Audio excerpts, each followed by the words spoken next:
May hath 31 days. Sweet May stood putting on her last venereal touches, while Patient's scalpel held forth in that divine and ethereal voice for which she was noted, the voice of one whose ankles are nibbled by the cherubs, while amid the rugs Dame Musset brought Doll Furious to a certainty. "What?" said Patient's scalpel. "Can you women see in each other? Where is the parting of the ways and the horseman that hunts? Where," she reflected, "there is prostitution and drunkenness, there is bound to be immorality, or I do not count the times, but what is this?" "And," said Dame Musset, rising in bed, "that's all there is, and there is no more." "But oh!" cried Doll. "Down, woman," said Dame Musset in her friendliest. "There may be a mustard seed." Now the sisters Nip and Tuck, two hearty lasses who claimed all of Spain as their torment, knocking on the shutters, were let in. "We come," said they, "to let you know there is a flaulus in the town who is crying from corner to niche in that lamenting Herculean voice that sounds to us like a sister lost, for certainly it is not the whine of motherhood, but a more mystic, sudden sighing. So it seems to us, as members of this sect, we should deliver you this piece of information that you may repair what has never been damaged." "It shall be done, and done most wily well," said the dame, buckling on her four-in hand and clapping her busby athwart her roguish knee. "Where was she last seen, and which way going?" "She was ramping in the bois," said Nick. "And tearing through the Champs-Elysees," said Tuck, "and was last seen in a cloud of dust, hot foot after an historic fact." A grain," lamented Doll. "She shall be thrown," said Dame Musset, regarding not, "and well branded in the bottom, flank, or buttocks boss. To scent we will chase her into a very tangle of temptation."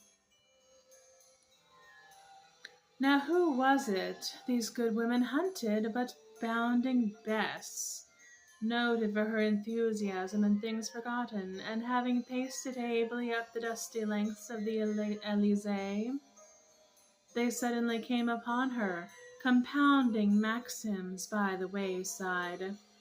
She was grand at history, and nothing short of magnificent at concentration. So it was that the sisters Nip and Tuck and the good Saint Musset came to a pause, and she was nowise aware of them, saying to herself, for whoever held that soliloquy was for Hamlet alone, "There have been great women in history, and though they now face upward, they have me to repine. Not the least of these was somewhat turned to love. The good Catherine of Russia thought nothing of twittering over a man at 10, and at 12 thundering down Diderot or some as fine, and like manner was not Sappho herself, though given to singing over the limp bodies of girls like any noisy nightingale, nevertheless held in great respect by the philosophers of her time. Therefore, if I sense in myself a tendency to that trifle of craft known hereabouts as Miss Spiritus, who sings psalms for the Rosicrucians, or whatever that new cult may be, why should I, in yielding to that impulse, necessarily come a cropper, and be found witless and wanting, though laid all of a stretch on some enchanting green? One can but try, nay, but I think it a chance in a million to prove, no matter what the mountains, one may come down well enough in one's wits to yet be taken seriously when discussing the destiny of nations."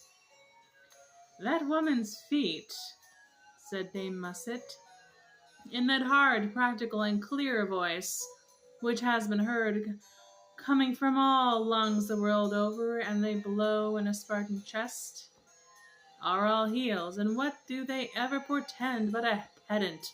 They are always gated thus, and I know not whether they are walking into or out of truth. She is not for us. And in so saying, she cracked her whip against her boot, and turning towards a pasty shop hard by, Nip at her heels, but sensing a short sound in the herd, the dame turned back, there to behold, as was her custom, Miss Tuck, seated a little too close to history, or whatever it was that Bounding Bess radiated, and toying in that brief second with minor details that went as far back as the fall of Rome. She is, has been, and ever will be, said Miss Nip, a darling detriment to sleep and sequence, and will no doubt come home as riddled as a medlar, resembling in no small degree the first round of a butcher's picnic, or the premier half of a trunk murder. For that girl, she said pleasantly, has in her a trifle of terrier blood, and must be forever worrying at every petticoat that's ever dangled over a hip in this our time. "'Tis a blessing," commented Dame Musset, selecting two of the happiest combinations in cake, "that some of us are mortal and must suffer death.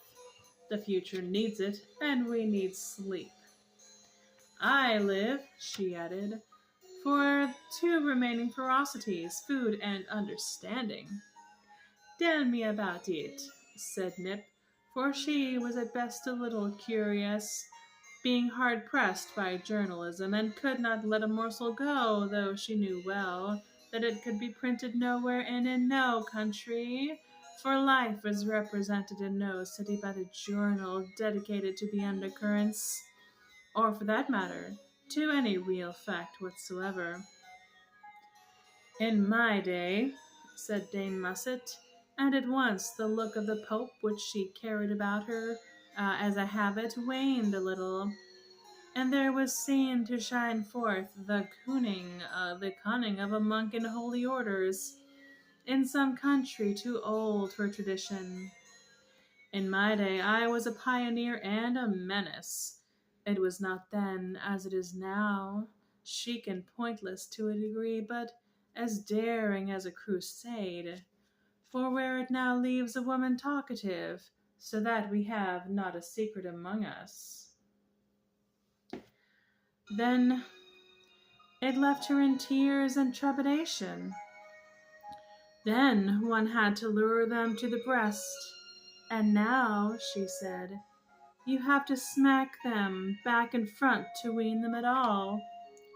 What joy has the missionary," she added, her eyes narrowing and her long ears moving with disappointment, "when all the heathen greet her with glory alleluia before she opens her mouth, and with an amen before she shuts it?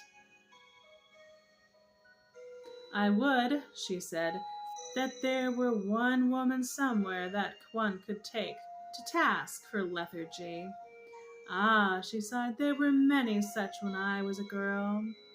And in particular I recall one dear old countess who was not to be convinced until I, fervid with truth, had finally so floored her in every capacious room of that dear ancestral home that I knew to a button how every ticking was made. And what a lack of art there is in the upholstery trade, for that they do not finish off the under parts of sofas and chairs with anything like the elegance showered upon the portion which comes to the eye. There should," she added, with a touch of that committee strain which flowed in a deep white stream in her sister, "be trade for contracts, guarding that on which the lesbian eye must, in its march through life, rest itself. I would not, however," she said, "have it understood that I yearn with any great vastness for the early 80s. Then girls were as mute as a sampler, and is importunate as a boar, and would have me lay on, charge, and retreat the night through, as if, she finished, a woman, be she ever so good of intention and a martyr, could wind herself upon one convert and still find strength in the nape of her neck for the next. Still, she remarked, sipping a little hot tea, they were dear creatures, and they have paced me to a contented and knowing 50. I am well pleased. Upon my sword there is no rust, and upon my escutcheon so many stains that I have in this manner created my own banner and my own badge. I have learned on the bodies of all women all customs, and from their minds have all nations given up their secrets. I know that the Orientals are cold to the waist, and from their flame with a mighty and quick crackling fire. I have learned that Anglo-Saxons thaw slowly, but that they thaw from head to heel, and so it is with their minds. The Asiatic is warm and willing, and goes out like a firecracker. The Northerner is cool and cautious, but burns and burns until, she said reminiscently, you see that candle lit by you in youth, burning about your bier in death. It is time now that I find me a night light, and just what fusion of bloods it be I have not as yet determined, but I think I have found it. Where? Exclaimed Nip, looking about her with a touch of kindly apprehension. The night light of love, said Saint Musset, burns, I think me, in the slightly muted crevices of all women who have been a little sprung with continual playing of the spring song, though I may be mistaken, for it be known I have not yet made certain on this point. There is one such in our midst, on whom I have had a weather eye these many years. She is a little concocted of one bad night in Venice, and one sly woman going to morning mass. Her name is writ from here to Sicily as Cynic Sal. She dressed like a coachman of the period of Pecksniff, but she drives an empty hack. And that is one woman, she said, who shall yet find me as fair. And if at the journey's end she still cracks as sharp as a whip, and has never once descended the driver's seat to put her hand within to see what rumpled meaning there sits, why, she may sing for her pains. I shall get off at London, and find me another who has somewhat of a budding care for a passenger. Be she not the woman, said Nip flightily, who is of so vain and jealous a nature, that do what you will, you cannot please her, and mention this or that, she is not contented. For if it be the one, she has passed through any Myken as dimittam, or most infirm of purpose. It may be, said Dame Musset, and it may not. How true that is when it is said of a woman, acknowledged Nip. No man could be both one and neither like to us. And now, she said, I see Miss Stokes this way, wending hot and hunting, and I think me she stands in the need of a fal lal or two in the shape of a sandwich and a dish of tea, for she, as it look to me of one who has laid waste a barren land. That pathetic expression one occasionally observes on the faces of our younger, less acute generation. Her under lip doth hang with a dexterity that has found no thanks. Ah, woe is me, sighed Miss Tuck, seating herself at the table and leaning upon a tiny pocket handkerchief. You, my dear Musset, were, as always, quite right. She thaws nothing but facts, do what I would. Not one unfathomed mystery in the lot, nor, alas, one gentle fancy such as sends a pigeon up among his feathers. Nay, nor one crumb untabulated, be it ever so infinitesimal. For no matter what I came upon, but that wench had some work for it. Now it was August, now it was Spinoza, and yet again it was the descent of man, she shuddered, and that descent, she said in a dreadful whisper, I will have nothing to do with, here nor then.